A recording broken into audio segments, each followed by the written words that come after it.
వెనుకబడిన వర్గాల ముందుకు వచ్చారంటే అది ఎన్టీ రామారావు గారు చూపించిన చొరవ, ఆయన తీసుకున్న చర్యలేనని చెప్పి నేను మీకు తెలియజేస్తున్నా. అనేక పరిపాలనా సంస్కరణలు తీసుకొచ్చారు.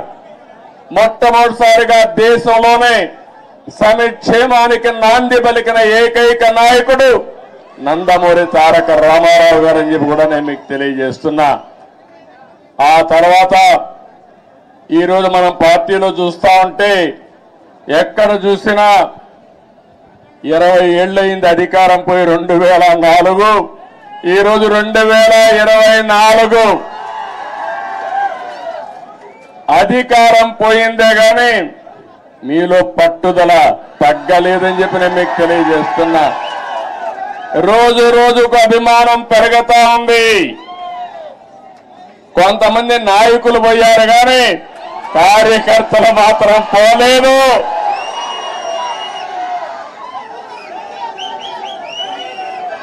తెలుగు జాతి ఉన్నంత వరకు తెలుగుదేశం పార్టీ జెండా రెపరెపలాడుతుంది. ఇది ఎవ్వరు కూడా తుడిచి పెట్టలేరు.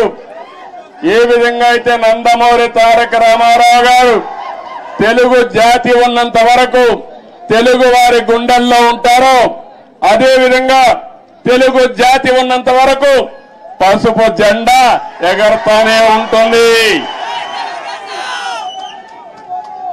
అయితే ఈ సందర్భంగా మనం కొన్ని విషయాలు కూడా మాట్లాడుకోవాల్సిన అవసరం ఉంది. ఈరోజు మనం చూస్తే తెలుగు జాతి కూడా అనేక సంక్షోభాలు ఎదుర్కొంది. నేను కూడా తెలుగుదేశం పార్టీ నాయకులు కార్యకర్తలు కూడా అనేక సంక్షోభాలు ఎదుర్కొన్నాం. కానీ ప్రతి ఒక్క సంక్షోభాన్ని ఒక అవకాశంగా మలుచుకుని తిరుగులేని శక్తిగా తెలుగుదేశం పార్టీ ఎదుగుతూనే వచ్చింది. భవిష్యత్తులో కూడా ముందుకు పోతాదని చెప్పి నేను మీకు తెలియజేస్తున్నా. నన్ను జైల్లో పెట్టారు ఏ కారణం లేకుండా. కానీ ఆ రోజు హైదరాబాద్ లో మీరు చూపించిన చొరవ నా జీవితంలో ఎప్పుడూ మర్చిపోలేను. ఇప్పుడు సెంటర్ లో గాని అదే మారిగా గచ్చిబౌలిలో మీటింగ్ పెడితే రెచ్చిపోయిన ఉత్సాహంతో నాయకులు లేకపోయినా మేమే నాయకులని చెప్పి లక్షల మంది వచ్చారంటే అది నా జీవితంలో ఎప్పుడూ జైల్లో ఉండి చూసి నేను చేసిన పనికి, నేను చేసిన అభివృద్ధి గుర్తుపెట్టుకుని నాకు సంఘీభావాన్ని తెలియజేశారంటే ఆ రోజే నేను అనుకున్నా నా జన్మ చరితార్థకమని. ఇక్కడే కాదు, ప్రపంచం మొత్తం అన్ని 70-80 దేశాలు, ఆ దేశాల పేర్లు కూడా నాకు తెలియవు కానీ తెలుగు వారు అక్కడికి వెళ్ళి 53 రోజులు రోడ్డెక్కి నిరసనలు తెలియజేశారు.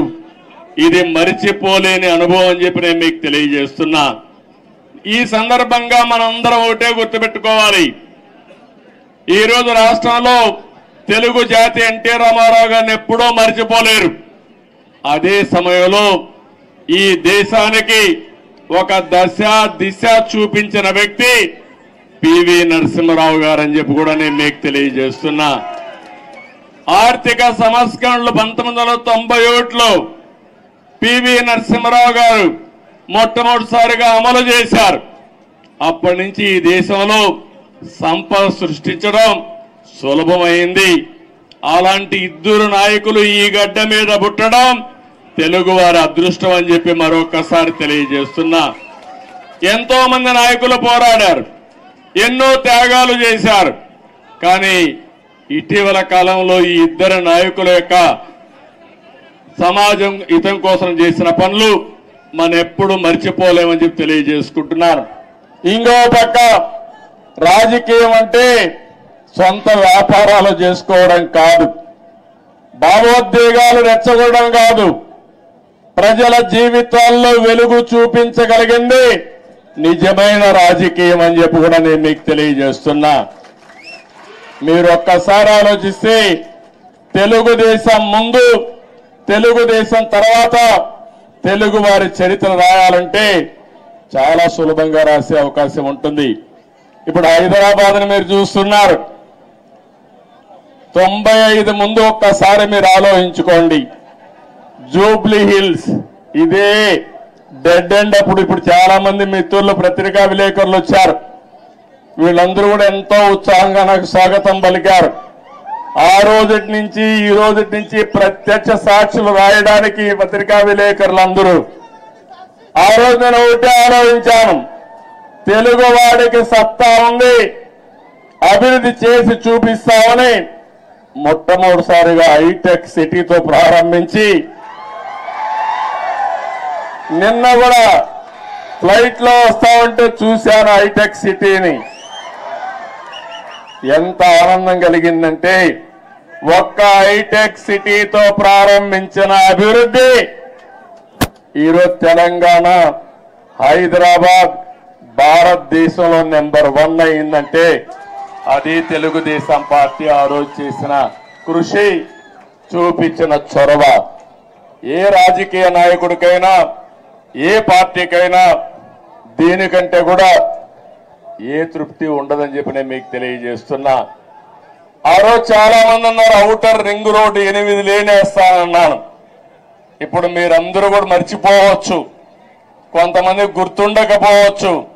కానీ నా మనస్సాక్షిగా ఆలోచించినప్పుడు నేను చేసిన పని నా మనసుకు ఆహ్లాదం ఇస్తుంది, ఆనందాన్ని ఇస్తుంది, తృప్తిని ఇస్తుంది అని చెప్పి కూడా నేను మీకు తెలియజేస్తున్నా. ఒక ఎయిర్పోర్ట్ కానీ ఇవన్నీ కూడా ఆ రోజు దూరదృష్టితో ఆలోచించి మనం చేశాం. నాలెడ్జ్ ఎకానమీకి నాంది పలికాం. చాలా మంది నాలెడ్జ్ ఎకానమీ అంటే ఎక్కడన్నారు, దానికి చిరునామాగా హైదరాబాద్ తయారు చేసిన ఘనత, ప్రారంభించిన ఘనత తెలుగుదేశం పార్టీది. అదే సమయంలో ఆ తర్వాత వచ్చిన అన్ని రాజకీయ పార్టీలను అభినందిస్తున్నా. కాంగ్రెస్ పార్టీని ఆ తర్వాత 10 ఏళ్లున్నారు, 3 ముఖ్యమంత్రులు వచ్చారు, ఎవరు కూడా చెడగొట్టల. తర్వాత టీఆర్ఎస్